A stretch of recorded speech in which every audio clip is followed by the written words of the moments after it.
Hi எல்லாருக்கும் welcome back to my channel. So இன்னைக்கு ஒரு யம்மி அண்ட் ஈஸியான பன்னீர் கிரேவி ரெசிபி தான் நம்ம பார்க்க போகிறோம். வாங்க வீடியோக்குள்ளே போகலாம்.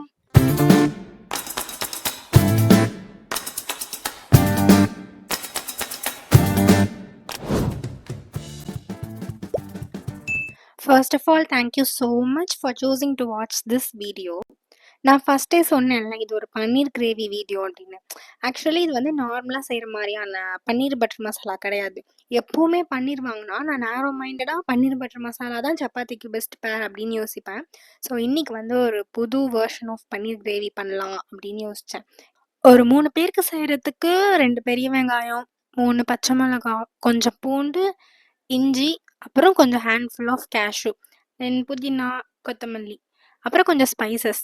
இதில் வந்து பட்டை, கிராம்பு, ஏலக்காய், மிளகு, ஜீரகம், சோம்பு எல்லாமே கொஞ்சம் கொஞ்சம் சும்மா வாசனைக்காக. ஆக்சுவலி ரொம்ப காம்ப்ளிகேட்டட் ரெசிபிலாம் இல்லை. எண்ணெய் ஊற்றி எண்ணெய் நல்லா காஞ்சோடனே இது எல்லாத்தையும் போட்டு நல்லா வதங்க விடணும்.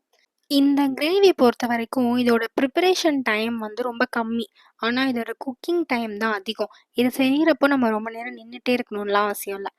எல்லாத்தையும் எடுத்து போட்டுட்டு மூடி போட்டு வேக வச்சுட்டு நம்ம பாட்டுக்கு போய் உட்காந்து ஃப்ரீயாக இருக்கலாம். எண்ணெய் காஞ்ச உடனே இந்த ஸ்பைசஸ்லாம் ஆட் பண்ணணும். ஒரு மாதிரி நல்ல ஸ்மெல் வரும். அதுக்கப்புறமா நம்ம கட் பண்ணி வச்ச வெங்காயத்தை ஆட் பண்ணலாம். இதில் வந்து ஒன்று ஒன்றா ஆட் பண்ணி வதக்கி அப்படியும் செய்யலாம். அப்படின்னா அட் டைமில் எல்லாத்தையுமே ஒரேடியாக வதக்கி மூடி போட்டு வச்சும் பண்ணலாம். நான் ஆக்சுவலி 1 பை 1 தான் ஆட் பண்ணுறேன். ஏன்னா இது ஒன்றும் குக் ஆகுற டைமில் சைடு ஒர்க்லாம் அப்படியே முடிச்சிடலாம். ஸோ ஃபஸ்ட்டு இந்த வெங்காயம் வதங்கி முடிக்கிறதுக்குள்ளார இதுக்கு தேவையான ஒரு மசாலா பேஸ்ட் வந்து ரெடி பண்ணலாம். இதுக்கு ஒன்றும் இல்லை, நல்லா கெட்டியாக இருக்கிற தயிர் எடுத்துக்கணும். யூஸ்வலாக பன்னீர் பட்டர் மசாலாவில் வந்து நம்ம தக்காளி போடுவோம் புளிப்புக்காக. பட் இந்த ரெசிபியில் வந்து நம்ம கெட்டியான தயிர் ஆட் பண்ணுறோம். இந்த தயிரில் தான் வந்து நம்ம எல்லா மசாலாவையும் ஆட் பண்ணி மிக்ஸ் பண்ணி வச்சுக்க போகிறோம். மிளகாத்தூள், மஞ்சத்தூள், மல்லித்தூள், கொஞ்சமாக பெப்பர், அதுக்கப்புறம் கரம் மசாலா இல்லைன்னா சிக்கன் மசாலா, இது எல்லாத்தையுமே ஆட் பண்ணிவிட்டு இதை நல்லா மிக்ஸ் பண்ணி விடணும். ரொம்ப திப்பி திப்பியாக இல்லாத அளவுக்கு இந்த மாதிரி மிக்ஸ் பண்ணி எடுத்துக்கணும். இப்போ அதுக்குள்ளே இந்த வெங்காயம் வெந்திருக்கும். ஸோ இதில் வந்து பூண்டு, பச்சை மிளகா, இஞ்சி, தென் கேஷ்யூவையும் சேர்த்து இதிலே போட்டுடலாம். போட்டுட்டு நல்லா இதை இன்னும் பெரட்டி விட்டு வேக வச்சிடணும். ஆக்சுவலாக பார்த்தா இந்த ஸ்டெப்லேயே நான் உப்பெல்லாம் ஆட் பண்ணியிருக்கணும். ஆனால் நான் மறந்துட்டேன். எடிட் பண்ணுறப்ப தான் அதை நான் நோட் பண்ணுறேன். பட் நான் லாஸ்ட்டாக இதை அரைச்சிட்டு பேஸ்ட் ஆக்குறப்போ உப்புலாம் போட்டுட்டேன். இந்த ஸ்டெப்லேயே நீங்கள் வேணால் கொஞ்சமாக கல் உப்பு போட்டுக்கலாம். அது சொல்லுவாங்க, எனக்கு உண்மையாக பொய்யான்னு தெரியல. இது வேக வைக்கிறதுக்கு வந்து உப்பு போட்டால் சீக்கிரமாக வெந்துடும் அப்படின்னு சொல்லுவாங்க. ஸோ அது அப்படியே ஓரமாக வேகட்டும். ஸோ நம்ம ஹீரோ ஆஃப் த ரெசிபி பன்னீர் எடுத்துகிட்டு வந்து இப்போ நம்ம என்ன சைஸில் வேணுமோ கட் பண்ணி எடுத்துக்கலாம். நான் ஒரு 100 to 150 கிராம்ஸ் ஆஃப் பன்னீர் எடுத்திருக்கேன். நல்லா க்யூபாக கட் பண்ணி எடுத்துக்கிட்டேன். அவ்வளோதான். இது ஓரளவுக்கு பார்ஷியலாக கலர் மாறுற அளவுக்கு வெந்தால் போதும். ஸோ இந்த ஸ்டெப்பில் வந்து நீங்கள் என்ன பண்ணணும்னா ஃப்ளேமை ஆஃப் பண்ணிவிட்டு புதினாவும் கொத்தமல்லியும் ஆட் பண்ணி, இல்லைன்னா அது ஒரு மாதிரி ரொம்ப வதங்கின மாதிரி போயிடும். அதோட ஃப்ளேவரே அப்புறம் தெரியாது, ஓவர் குக்குடாக ஃபீல் ஆகும். ஸோ லாஸ்ட்டாக ஆட் பண்ணிவிட்டு சும்மா கலரிட்டு இதை ஆற வச்சுக்கலாம். இதே கடாயில் தான் இப்போ நான் வந்து அந்த பன்னீரை கொஞ்சம் ஃப்ரை பண்ண போகிறேன். அதனால இதை எல்லாத்தையும் எடுத்து வேறு பிளேட்டில் மாற்றிட்டு நல்லா ஆற வச்சிடலாம். ஸோ இந்த மீன் டைம் இதில் வந்து கொஞ்சம் தாராளமாக எண்ணெய் ஊற்றி நீங்கள் ஃப்ரை பண்ணவும் செய்யலாம், இல்லைன்னா கொஞ்சமாக எண்ணெய் ஊற்றி ஷாலோ ஃப்ரையும் பண்ணலாம். ஸோ நல்லா பன்னீரை வந்து நீங்கள் ஓரளவுக்கு கோல்டன் கலராக வர அளவுக்கு ஃப்ரை பண்ணிக்கலாம். ஆக்சுவலி வந்து நம்ம ஒரு கர்ட் பேஸ்ட் பண்ணோம்ல, அந்த கர்ட் பேஸ்ட்டில் வந்து இந்த பன்னீரை கூட் பண்ணி கூட ஃப்ரை பண்ணலாம். ஆனால் இன்னைக்கு வந்து இந்த ரெசிபிக்கு வந்து கொஞ்சம் இது பிளெயினாக இருந்தால் தான் வந்து டேஸ்ட் என்ஹான்ஸ் பண்ணணும்னு எனக்கு தோணுச்சு. இல்லைன்னா ஒரு மாதிரி ஓவர் மசாலாவாக இருக்கும். சும்மா லைட்டாக ஒரு கிறிஸ்பினஸ்க்காக அந்த கலர் லைட்டாக மாறுற அளவுக்கு ஃப்ரை பண்ணிக்கிட்டா போதும். சப்போஸ் நீங்கள் வந்து நல்லா ஸ்பைஸ் டாலரண்ட்டான பீப்புளாக இருந்தீங்க அப்படின்னா இந்த பன்னீரை ஃப்ரை பண்ணுறதுக்கு முன்னாடியே கொஞ்சமாக மஞ்சத்தூள், மிளகாய்த்தூள், உப்பு இதை ஆட் பண்ணி லைட்டாக மிக்ஸ் பண்ணிவிட்டு இந்த எண்ணெயிலே நீங்கள் ஃப்ரை பண்ணி கூட எடுத்துக்கலாம். ஒரு மாதிரி லைட்டாக ஃப்ளேவராக இருக்கும், ரொம்ப டாமினேட்டிங்காக இல்லாமல். இப்போது அந்த ஆற வச்சுருந்த வெங்காயம் மிக்ஸ்சர் இது எல்லாத்தையுமே வந்து நம்ம தண்ணி ஊற்றி ஒரு நல்ல பேஸ்ட்டாக அரைச்சி எடுத்துக்கலாம். பன்னீர் ஃப்ரை பண்ண அதே கடாய் தான் நான் வந்து எக்ஸ்ட்ராவாலாம் எந்த ஆயிலும் ஊற்றலை. பன்னீர் ஃப்ரை பண்ணிவிட்டு அதிலே மீதி இருந்த ஆயிலில் தான் இந்த பேஸ்ட் ஊற்றுறேன். தேவையான அளவு கொஞ்சமாக தண்ணி வந்து இந்த ஜார்லேயே ஊற்றி மிக்ஸ் பண்ணி ஊற்றியாச்சு.